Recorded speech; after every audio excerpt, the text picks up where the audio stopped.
This happened to me roughly 2 years back, while I was making the long drive from New York down to Tennessee to visit an old college buddy.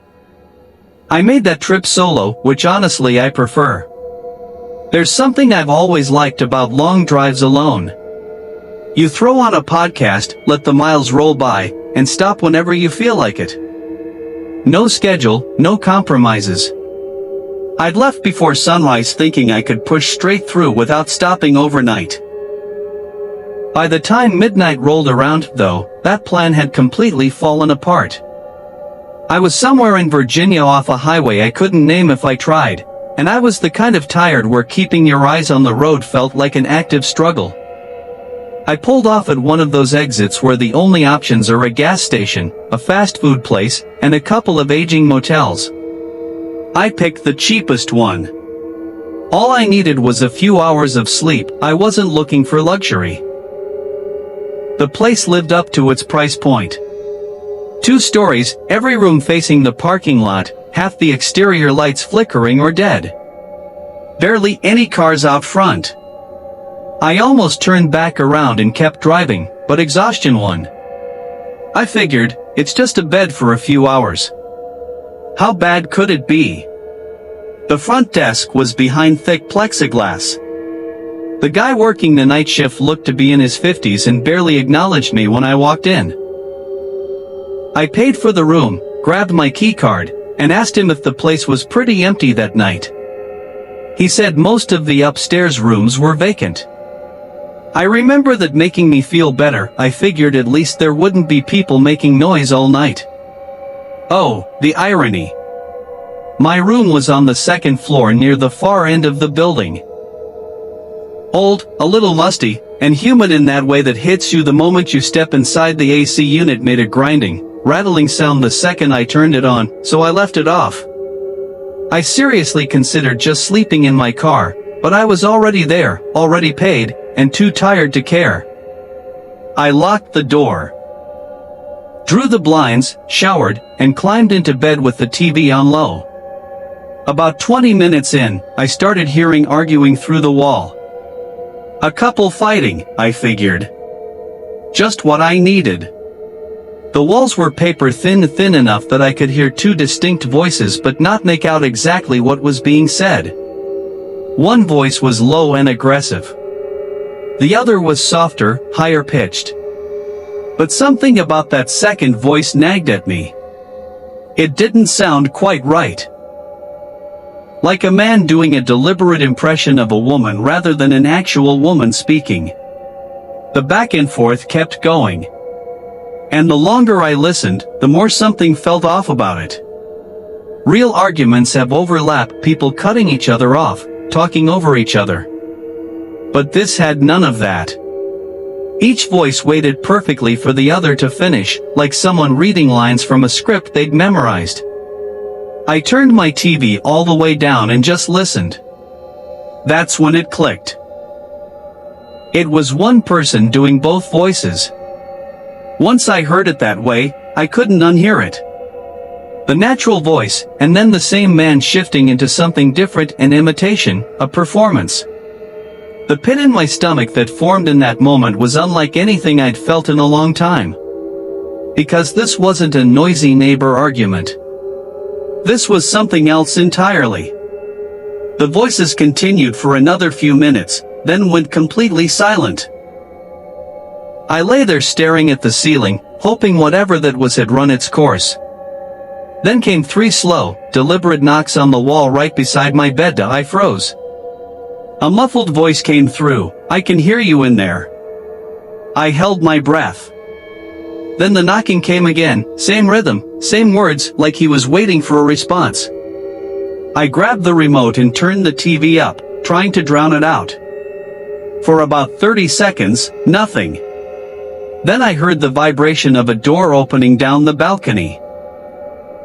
He had left his room. The footsteps on the balcony were getting closer.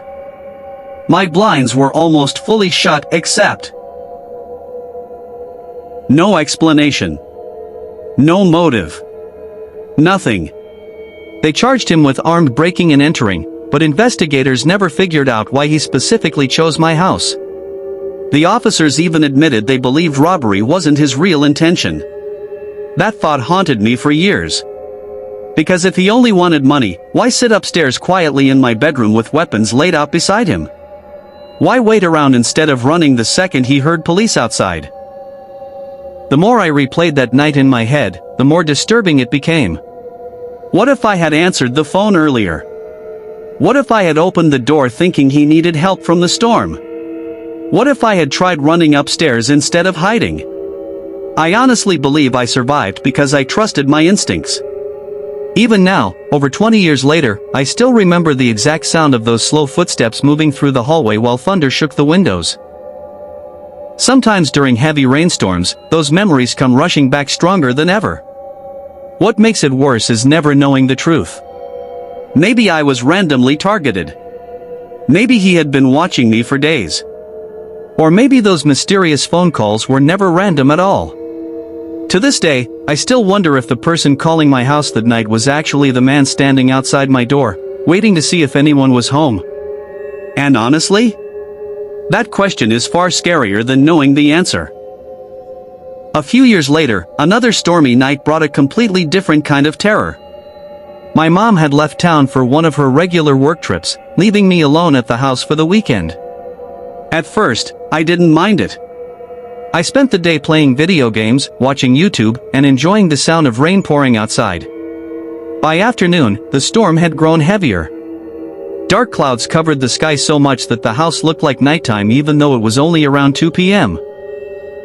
I ended up falling asleep on the couch downstairs. That's when I heard it. Whistling. Soft, slow, almost cheerful. At first, he knocked on the door next to mine. No answer. He stood there a full minute, knocking and asking the guy to come out. Nothing. Eventually he came to me. I opened the door and explained everything. When I finished, he paused for a moment before telling me the man had been staying there for a while. That was all I needed to hear. I asked to switch rooms. He said yes without hesitation and moved me downstairs near the front office, close to the parking lot and my car. The new room was nearly identical, but it felt like a different world, no one next door, management nearby. I locked myself in, turned the TV on low, and after a long while, exhaustion finally pulled me under. I don't know how much time passed before I woke up again. It was still dark. What pulled me out of sleep was a sound, movement outside the window. I looked toward the blinds and watched a shadow pass slowly across the gap. Then it passed again. I crept to the window, moved the blinds just a fraction, and looked out. It was him. The same man from upstairs. He was walking past my new room, back and forth, over and over, but this time he wasn't making any sounds. No voices, no knocking. He was just walking the length of the building, glancing toward my window every single time he passed. The silence made it worse. The chaos before had been terrifying. But this was something colder, calm, deliberate, patient. I watched him do it 4 or 5 times before he disappeared around the back of the motel. I didn't sleep again. The second the sky started getting light, I packed everything up, threw it in my car, and drove off without returning the keycard. I stopped at a gas station down the road for coffee. My hands were still shaking when I held the cup. That was just story 1. Story 2 involves a group of women on a road trip. A motel lobby, a man who heard too much, and a moment outside a door that turned everything from unsettling to genuinely terrifying. Stay with me. This one happened in 2022, when I was a freshman at college in Central Texas. Spring break arrived, and my family drove out to pick me up from my dorm so we could take a road trip together. It was an all-girls trip, me, 3 of my sisters, my stepmom, and my grandma. We drove up through Oklahoma to explore some Native American history my stepmom has a personal connection to, then swung over to Branson before the break ended and we needed to head back. The drive back was long, and by 8 in the evening we were all drained. We stopped at a random motel off the highway to get some sleep before finishing the drive in the morning. We checked in, paid, and before settling into the rooms, decided to go grab some pizza nearby. Before we left, we swung by the rooms to drop our bags off. My grandma called to ask for the room number so she could change clothes, and my sister answered out loud right there in the lobby. That's when I noticed him. A man standing near the entrance of the building. Not doing anything, just standing there. I've always been the type to stay aware of my surroundings, maybe more than most people. Something about this man made every alarm in my head go off quietly but instantly. He was wearing all black. Just standing. Watching. I mentioned it to my sister. She brushed it off. But I'd already realized the problem. Our room number had just been said out loud in a motel with thin walls and an open lobby, well within earshot of a man I didn't trust. We had to walk right past him to get to the exit. When we did, he looked at me. That look stayed with me the entire time we were out. We came back around 10 or 11 that night, tired and just ready for sleep. As we walked through the lobby, I saw him again. This time he was sitting in the far back corner of the lobby. In a section where the lights weren't even on.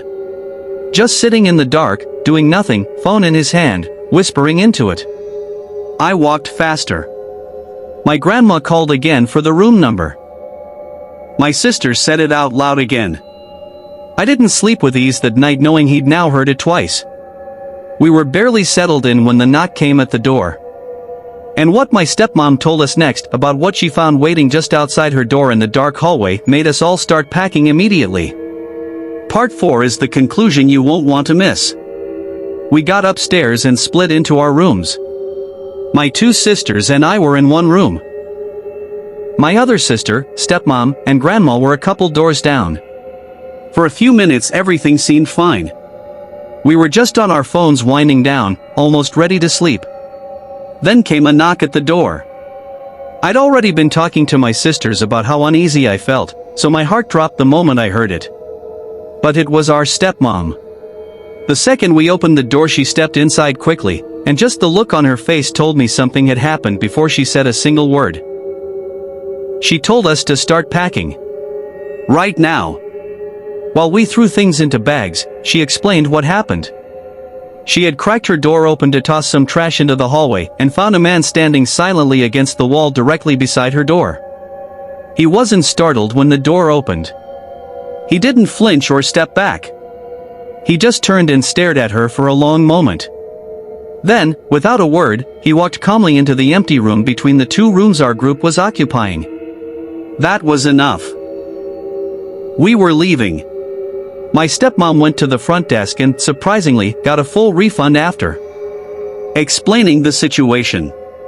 The rest of us moved toward the exit, and as we walked out into the parking lot, we saw him again.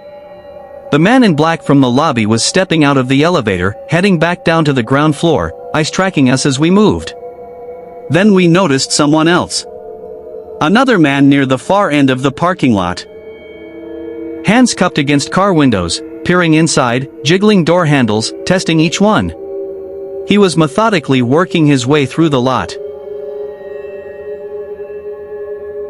When he heard us getting to the car, he looked up. Then he glanced back toward the motel entrance and tilted his head, signaling. We had already started piling into the car, which is the only reason what happened next didn't become something worse. A third man came walking out of the motel entrance. Now there were 3 of them, spread across the parking lot, all slowly moving in the direction of our car. My stepmom was on the phone with my dad trying to explain the situation. Everyone in the car was begging her to drive. She finally did. We peeled out of that parking lot and kept driving until almost 3 in the morning before finding another place to stop. That motel had cockroaches. I had never been so genuinely relieved to see cockroaches in my life. I still don't know what those men were planning, or how coordinated it really was. But the way the first man had spent that entire evening positioning himself, listening for our room number twice, and then showing up outside our door in the dark, it wasn't random. Whatever it was, we got out before it could reach its conclusion.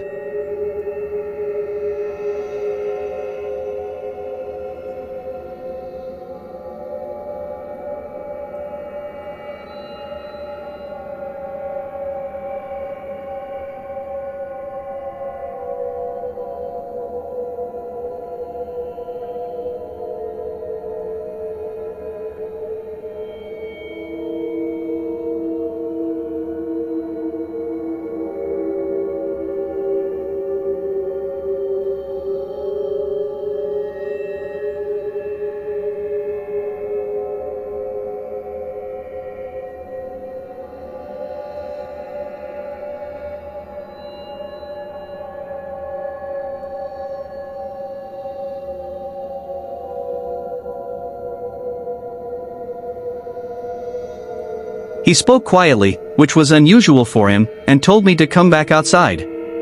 When I stepped around to where he'd been sitting, he was pointing downward into the dark forest below. It took me a few seconds to see it.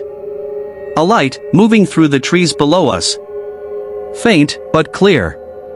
It was weaving a path through the forest at what looked like a slow walking pace. My first thought was exactly what you'd expect. Someone had heard the clang from the tower and was headed toward us. We were about to get caught. But Charlie looked at me and said, "You think that's a person?" I asked him what else it could be. He said the light was moving too evenly, no swinging, no bounce, no variation in the way a handheld flashlight or lantern would move. It was almost perfectly smooth, like it was floating. We watched it in silence for several minutes. It was getting closer. That became obvious fairly quickly. The light was definitely tracking toward the tower. And the more I watched it, the more I understood what Charlie meant. It moved with this unnatural steadiness that I couldn't explain. Then, once, briefly, it seemed to skip like a glitch.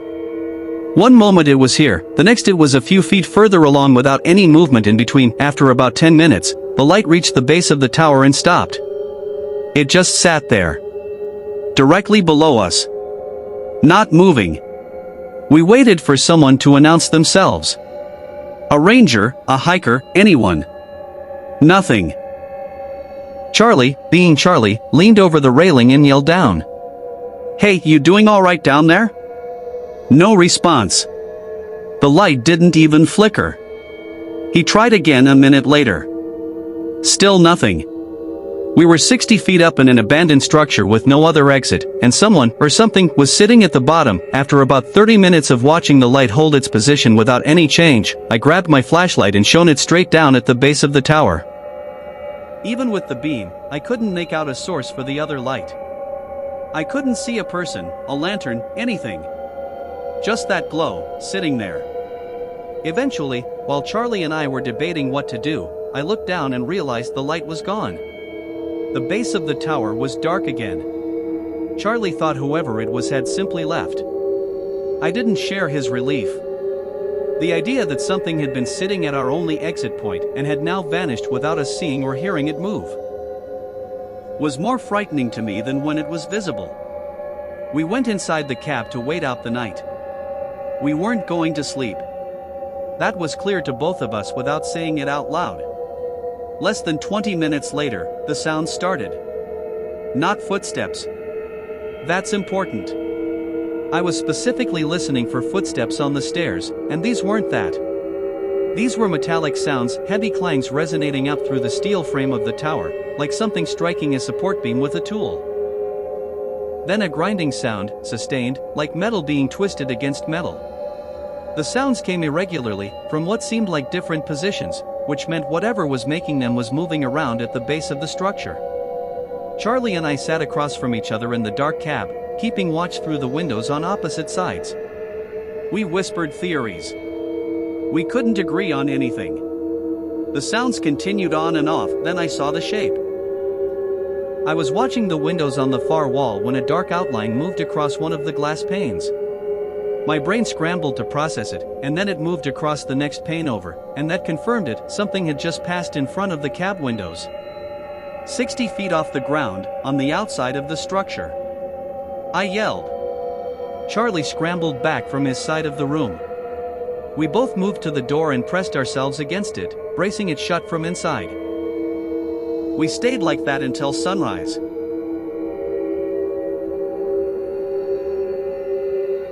When there was finally enough light to see, I threw the door open. Nothing on the walkway. We ran around the perimeter of the cab to confirm clear. I looked down to the base. Nothing there either. We grabbed our gear and started descending as fast as we safely could. We were about 3/4 of the way down the staircase when Charlie stopped in front of me. He was staring down at the next landing. An entire section of the staircase was gone. Not a few loose steps. A complete section of metal stairs had been removed. The gap was wide enough that there was no way around it. We were staring at raw air where the staircase should have been. Someone had disassembled a section of steel staircase. During the night, while we were sitting directly above it, we eventually jumped the gap. Charlie twisted his ankle on the landing. I made it fine. We descended the rest of the way and hit the ground. There was nothing waiting for us at the bottom. No person, no equipment, and no sign of the metal stairs that had been removed. They were simply gone. I've never been able to explain any part of it. Not the floating light. Not the sounds. Not the shape I saw outside the cab windows. And definitely not how someone removed an entire section of a steel staircase in the middle of the night without the two of us hearing it happen. Charlie and I still talk about this every time we see each other. After all these years, neither of us has come up with a better answer. 2 stories in, and both of them involved something that seemed to be watching, waiting, and planning. But those encounters lasted hours. Our final narrator spent multiple nights deep in the backcountry before he realized something had been with him the entire time. Something that tore trees out of the ground in the middle of the night and left his personal belongings as a message. That story is next, and it might be the one that stays with you the longest.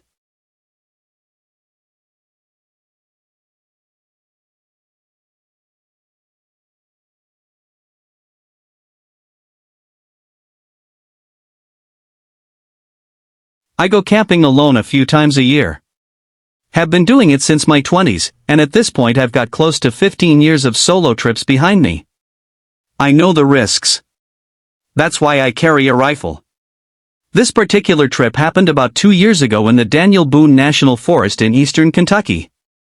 It's an enormous stretch of wilderness over 700,000 acres, and if you know where to go, you can spend days out there without seeing another human being.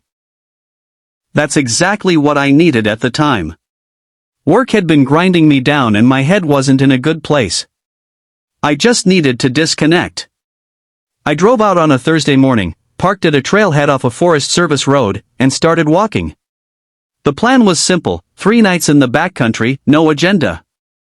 I had my tent, 4 days of food and water, and my .308 bolt action. The first day was exactly what I'd been craving. I covered about 7 miles before finding a flat site beside a dry creek bed. Got a fire going before dark, cooked dinner, had a beer, and let the silence do what silence does. I was asleep by 10. I woke up sometime in the middle of the night. No particular reason, just that thing that happens when you're sleeping somewhere unfamiliar and your brain switches on without warning. I lay there staring at the ceiling of my tent, waiting to figure out why I was awake. Then I noticed the glow. There was a faint orange light coming through the fabric of my tent walls. I unzipped the flap and looked out. About 200 yards away, through the trees, there was a fire. Not a big one, campfire-sized, but it was clearly burning. Flickering. The kind of warm, dancing light that's unmistakably a fire and not anything else. I watched it for a while, listening for voices or movement. There was nothing. Just the fire, burning steadily in the dark. I figured it was another camper who'd gone to sleep and left their fire running. Irresponsible, but not uncommon.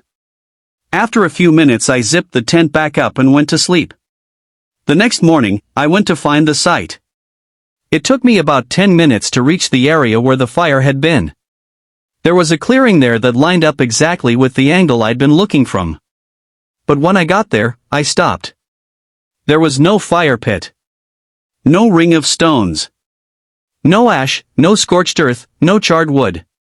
The ground was completely undisturbed.